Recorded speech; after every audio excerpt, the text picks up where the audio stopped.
Well, if you've got some stale bread in your freezer, that might be a lot better than a stale marriage, isn't that right, Trav? It is. It is. I'll go with the stale bread. Look, sadly, there are occasions when our marriages, it's not a bad word, it gets stale. They just get a bit dry.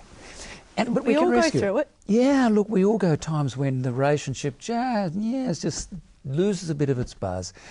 I think the first thing we've got to do when that happens, because I think there's three. There's a boredom rut, a boredom stale. There's a conflict stale where we just get lost in all that. I think to intimacy, staleness, we get stale in intimacy and we lose all that excitement. Let's talk about the boredom one. All right. We call it a rut. We're falling into the boredom rut. I think there are some things we can do, Danielle. We really can. I think the first one is acknowledge it. You say, hey, we're in a rut. Because if we say, nah, everything's fine, and we just roll along, it's going to leave us worse off. Yeah, so we can kick the white elephant out of the room. Let's get real. Let's get real. And it's, okay, look, let's face it, we're in a rut. Good step. Now we can do something about it. I think the second thing is avoid blame and shame.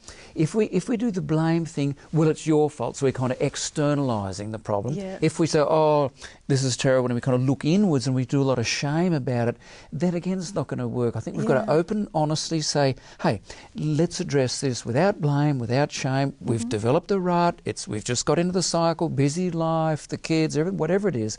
Let's get real. So I think the next thing we've got to do is some mutual fun activities. Now, why I say mutual is this.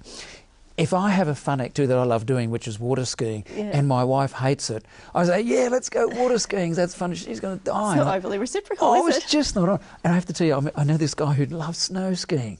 And he just lived for snow skiing. So he takes his wife snow skiing. She hated it. She sat in the little villa thing for 5 days in a row.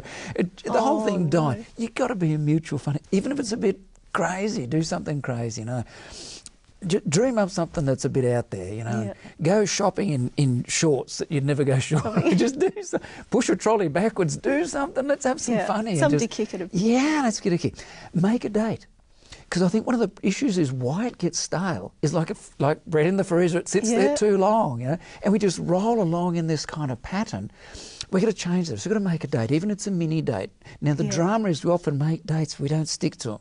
And, a work appointment comes up. We've got to stick to them, right? So if you make a date, nothing takes its place. So you're talking about too making the relationship a priority during that time? Let's initiate this. And the other thing is hide the remote. Get rid of the, switch the telly or switch the laptop. It's crazy. I know, but it's so prevalent. Tea time, work. No, put it away. Put it away. Our marriages, our relationships, our friendships are so important. We've got to look after them. So we've got to get energised about this. It is true, and we're living in such a time of disconnection. That it's we've got to fight this stuff. We've got to stay connected. Yeah, exactly. So we've just got to keep it alive and spice it up, and we should be right. Yeah, let's get some action out there. Let's have this happen. Exactly. All right, you heard the expert. We'll be right back after the break.